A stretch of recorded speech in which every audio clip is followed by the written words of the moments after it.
Assalamualaikum warahmatullahi wabarakatuh. Saya Aneta NIM 21244 akan membacakan makalah yang poin C.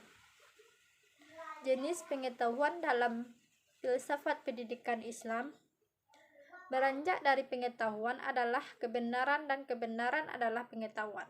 Maka di dalam kehidupan manusia dapat dimiliki pengetahuan dan kebenaran. Menurut Burhanuddin Salam mengemukakan bahwa pengetahuan yang dimiliki manusia ada 4, yaitu 1. Pengetahuan biasa, yaitu pengetahuan yang di dalam filsafat dikatakan istilah common sense yang sering diartikan dengan God sense. Karena seseorang memiliki sesuatu di mana ia menerima secara baik. Semua orang menyebutnya sesuatu itu merah karena memang itu merah. Benda itu panas karena memang dirasakan panas, dan sebagainya. Dengan common sense, semua orang sampai pada keyakinan secara umum tentang sesuatu di mana mereka akan berpendapat sama semuanya.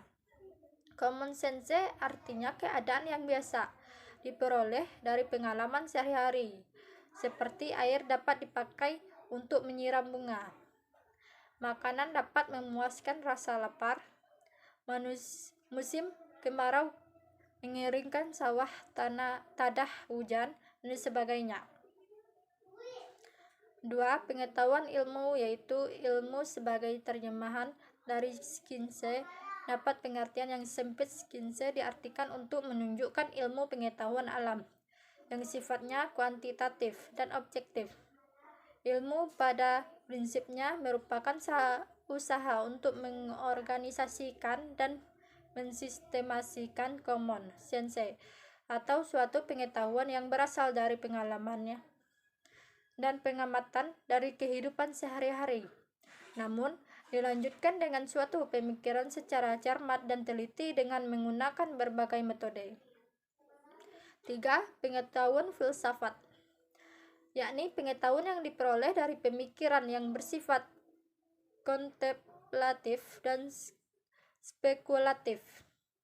Pengetahuan filsafat lebih menekankan pada universalitas dan ke dalam kajian tentang sesuatu. Dalam ilmu hanya pada satu bidang pengetahuan yang sempit dan rigid. Filsafat membahas hal yang lebih luas dan mendalam. Filsafat biasanya memberikan pengetahuan yang reflektif dan kritis, sehingga ilmu yang tadinya kaku dan cenderung tertutup menjadi longgar kembali. 4. Pengetahuan agama, yakni pengetahuan yang hanya diperoleh dari Tuhan lewat para utusnya. Pengetahuan agama bersifat mutlak dan wajib diyakini oleh para pemeluk agama.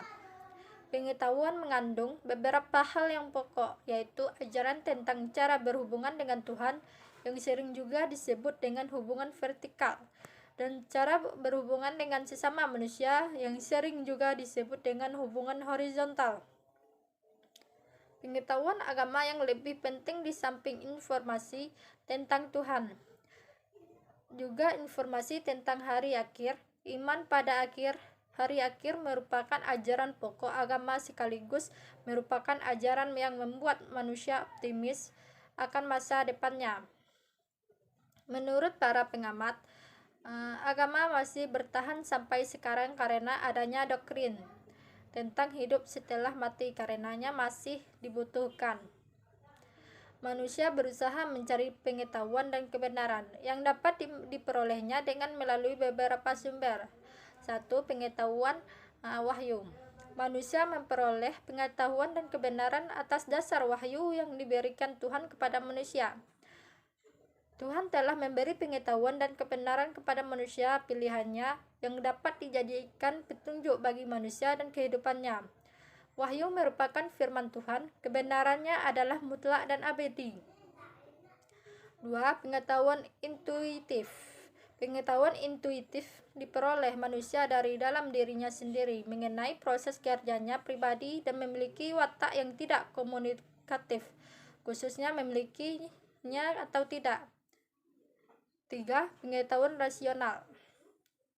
Pengetahuan rasional merupakan pengetahuan yang diperoleh dengan latihan ratio atau akal semata, tidak disertai dengan observasi terhadap peristiwa-peristiwa faktual.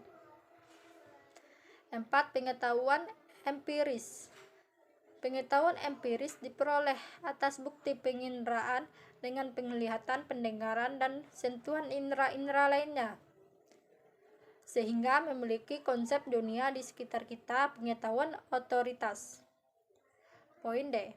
Pengembangan dimensi hakikat manusia. Sasaran pendidikan adalah manusia, sehingga dengan sendirinya mengembangkan dimensi hakikat manusia menjadi tugas pendidikan. Manusia lahir telah dikaruniai dimensi hakikat manusia, tetapi masih dalam wujud potensi, belum teraktualisasi menjadi wujud kenyataan atau aktualisasi. Karena kondisi potensi menjadi wujud aktualisasi, terdapat rentangan proses yang mengundang pendidikan untuk berperan dalam memberikan jasanya. Setiap manusia lahir dikaruniai naluri, yaitu dorong-dorongan yang alami, dorongan makanan, seks, mempertahankan diri, dan lain-lain. Jika seandainya manusia dapat hidup hanya dengan naluri, maka tidak bedanya dengan hewan. Hanya melalui pendidikan status hewani tidak dapat diubah ke arah status manusiawa.